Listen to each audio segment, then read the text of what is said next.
This is CBC News. Good morning, I'm Martina Fitzgerald. This is World Report. The city of Boston is locked down this morning. Police are combing neighborhoods looking for a suspect in the Boston Marathon bombings. They're looking for an individual named Dzhokhar Zainaev. Late last night, police shot and killed the other suspect, his brother, Tamerlan Zainaev. We have Tom Perry in Watertown this morning, a suburb of Boston. Tom, what is the latest there? Well, Martina, as you say, police have locked down pretty much all of Boston. They say they've received new information that's prompted this move. Schools are shut down. Public transit is shut down. People all over the city are being told to stay home, lock their doors, and don't open them to anyone but the police. As you mentioned, police are still on the hunt for the man who was known as suspect number 2 in the Boston Marathon bombing. There were reports that police had zeroed in on one house with guns drawn. We're waiting to see what, if anything, comes of that. Of course, police killed the other suspect last night in a gunfight. It was a very, very violent night here. A police officer was shot dead at the Massachusetts Institute of Technology. There was a police chase in which officers say these suspects launched explosives at them. Another officer was injured during that exchange, and the result now is today is there's a very, very heavy police presence here. A police helicopter has been circling overhead for the past several minutes. There have been convoy after convoy of police vehicles moving through the streets. We've seen armored cars. We've seen officers with very heavy weaponry. The police a while ago said they were setting off a controlled detonation around here, presumably of an explosive that they'd found. So this is a serious operation. As police said this morning, they're looking for a terrorist, someone who is here, as they say, to kill people. Tom, we can see this morning that police seem to be focusing on one particular house in Watertown. What can you tell us about that? Well, as I say, there are reports of that. It's hard to say at this point that this is moving very, very quickly. I can tell you that obviously police are focusing here, but as I say, they've issued this warning for pretty much all of Boston. So it's hard to say exactly where they're looking. And I guess what they're saying is that it's hard to know where this person could turn up. So we're waiting to see what comes of that. We're waiting to see if and when they manage to catch this suspect. As I say, it seems extraordinary. There's so many police here. I really can't, overstate the number of police officers on the street, and the very fact that this individual has been able to evade them for this long, it really says something. This is such a detailed story, Tom. Can you take it through a step-by-step from the beginning, starting last night? Well, if you want to go to the beginning, you'd have to go to the Boston Marathon on Monday when the 2 bombs were set off. Then yesterday, after we finally got some word about this, the police came out at a news conference talking about Suspect 1 and Suspect 2. They released photographs of these 2 men who were, they looked... They were carrying backpacks, one wearing a black ball cap, one wearing a white ball cap. That's all we heard about until last night. That's when a campus police officer at MIT, got into a confrontation with 2 suspects and was killed. And that's when, after that, there was, as I said, there was a carjacking. Two suspects took a car, held a man hostage for about half an hour, and then released them. There was this high-speed chase, explosives thrown, gunfire exchanged, and that's why it's all led to today. It really is unprecedented what's happening here, and the level of the police operation is really quite stunning. Thanks so much, Tom.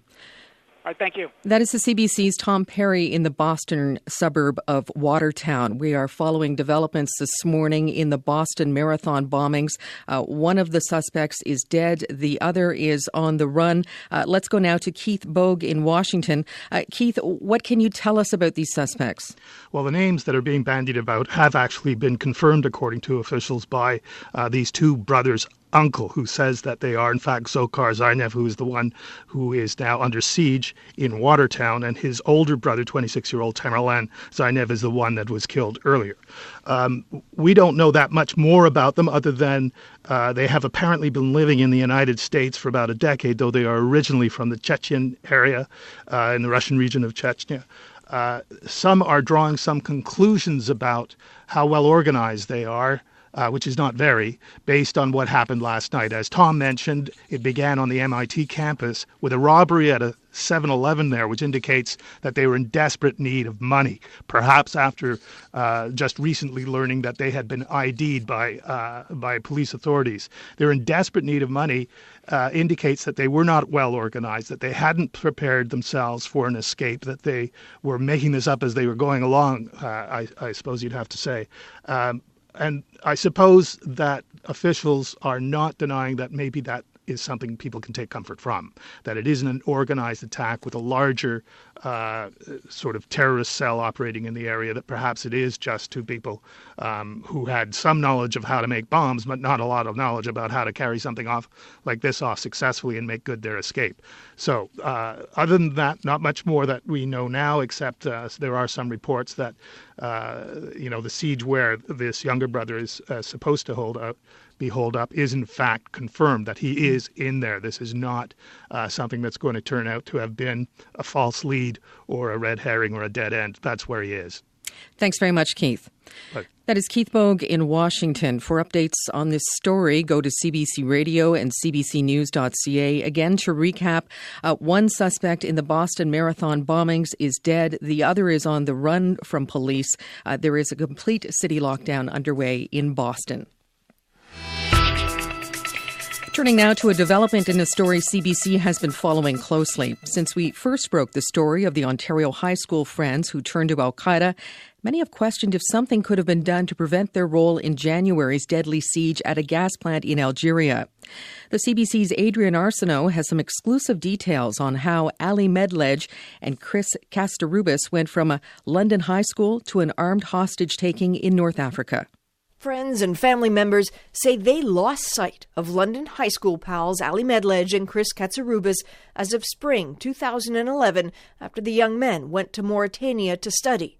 There seemed to be no sign of them until their remains were then found among those of other dead militants after the January gas plant attack in Algeria. But CBC has now learned that Ali Medledge could have been stopped. He actually was, briefly. That's because Medledge was arrested in late 2011 as part of a broad terror sweep by Mauritanian officials. But somehow, Ali Medledge didn't stay in jail. He was questioned for 40 days and then just released. Ordinarily, Canadian diplomats in the region would have jumped on a case like this, but sources tell CBC that no one informed Canadian officials there when Ali Medledge was arrested. By the time Canadian officials learned of the arrest, it was too late. Medledge was free, able to continue on to his murderous mission in Algeria. CSIS and the RCMP had started asking questions about Ali Medledge as early as 2007. The RCMP were passing pictures of him around London, Ontario mosques in the summer of 2012, looking for him. But by that time, he'd been gone for at least a year. Did someone or some agency in Canada drop the ball? Could anything have been done to prevent the attack in Algeria? Maybe not, but the questions have to be asked and have to be answered. Adrian Arsenault, CBC News, Toronto. Military police at CFB Halifax are investigating what they call questionable contracts worth nearly $1 million. It involves civilian employees at the base. The investigation comes as no surprise to one national security expert who says the military is vulnerable to fraud by corrupt contractors. Jack Julian reports. The allegations have not been proven in court, but are contained in court documents supporting multiple search warrants. Military police allege that 3 current and 1 former civilian employee colluded to sell expensive heating parts to DND at inflated prices. The questionable contracts add up to over $1 million. Michel Juno Katsuya is a former CSIS officer and national security specialist. He says the scale and complexity of military procurement makes the system vulnerable. All sort of equipment. So in that spectrum, you have tiny little abuses, but you have also major abuses. And those major abuses are not necessarily investigated as much as they should be. In this case, the Canadian Forces National Investigation Service conducted a multi-stage inquiry, including surveillance, computer searches, and forensic accounting. But no charges have been laid in the case. Juno Katsuya says previous DND ombudsmen have recommended reforming military contracting, but he says change is slow. Jack Julian, CBC News, Halifax.